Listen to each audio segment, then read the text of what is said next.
Fabulous. Wait a minute. The big reveal.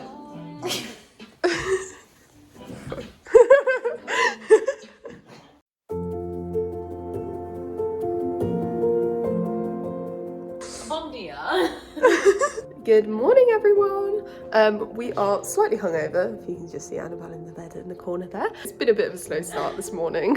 But the plan is to go and pick up our pottery that we made yesterday and then head over to the other side of the river for like a sunset and just trying some nice restaurants and cafes on the way.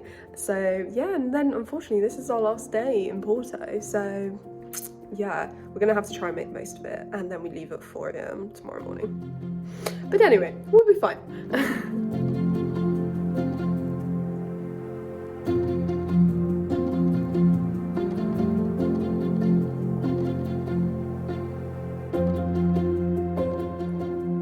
So we just picked up our tiles. They look so cool, don't they? Yeah, so we quit our jobs and we're going to pursue tiling houses in Portugal full time. Yeah. It's only going to take us about 5,000 years to do one. But Yeah, no, it was honestly like so nice going to see them again. I would highly recommend going to see them. They're actually a non-for-profit as well, and they basically just help with the restoration of tiles all around Portugal. And literally look, even this like row of houses behind us, like all tiled, like so amazing. So yeah, really happy to have taken part in, you know, something in Portuguese history. Exactly. That bigs up so much. We didn't Well, want to. yeah, we like painted a few things. Like painted a plate. Yeah, but we tried.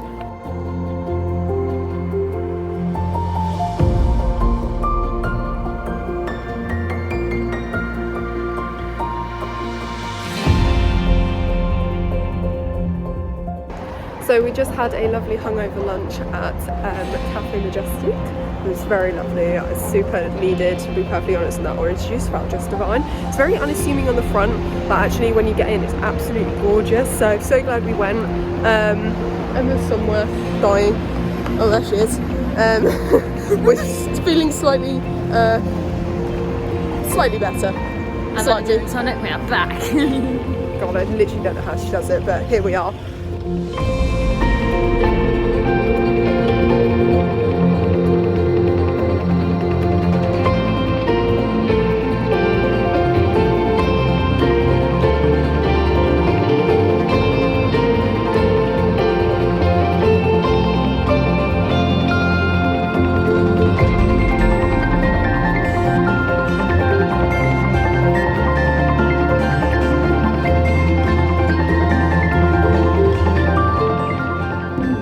Imagine that's your parking space area and you're still parking on the lawn.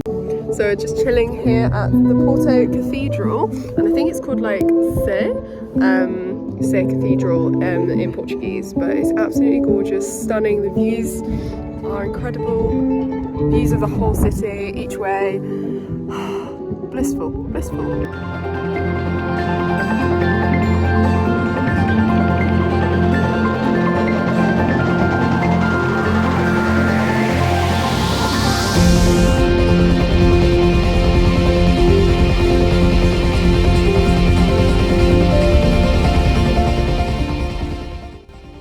So we've kind of been somewhat illogical and basically went to the Passeio das Virtudes, which is basically like super east,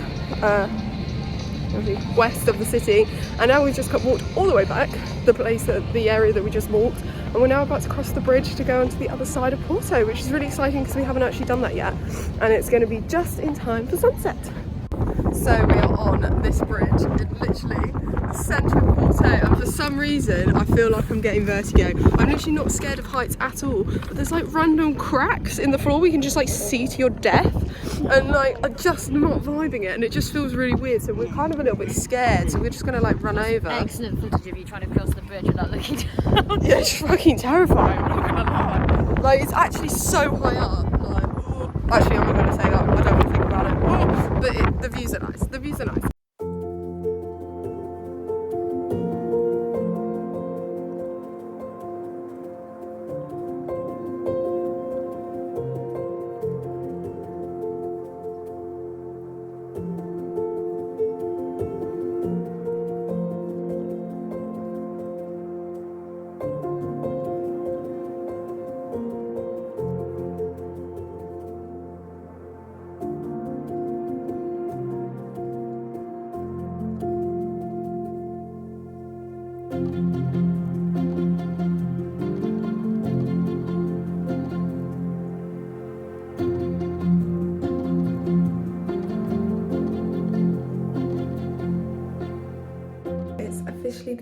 day for day 3. We have had an amazing time. We did so much today actually, all the stuff that we feel like we missed out on from the previous day, and then finishing watching the sunset. That was gorgeous. That view, literally breathtaking. And then obviously dinner, we kind of treated ourselves because we just saw this restaurant and it just looked amazing, and the food was incredible, divine, would highly recommend. But yeah, just been a great trip, to be perfectly honest. Such a nice getaway. Also, it's really nice going in low season because obviously in the summer it's going to be so packed. So we'll definitely come again in summer, but at least I've done all the touristy stuff now, so I can focus more on the beaches. I would just like to say something about the transport. Basically, we invested in this thing called the Porto card, and it was about 15 euros for 3 days. And I would just say, unless you know that your bus, or you've got a bus stop near and you're definitely going to be using that bus, I don't think it's worth it, because we bought it and we've hardly used it. It's a very walkable city. By the time you've waited for a bus, you may as well have walked it anyway. Yeah, exactly. Honestly, sometimes the journey on public transport was longer than just walking. So, and also there's all these like really cute little stairways that you just like accidentally find, like we did today, and they just lead you to the most beautiful places, and also you get there quicker. All in all though, it has been an amazing trip. As I said, I haven't massively overspent actually on my budget either, so I'm very, very excited. And also tomorrow, I've just got my boarding pass. I've been given seat 1A, and that was just randomised. That was a randomised like seat allocation, because I only paid like £7 for my flight back, so super excited about that. Thank you anyways for watching all my vlogs and everything. Make sure you leave a like and subscribe, and I will see you on my next trip. Bye!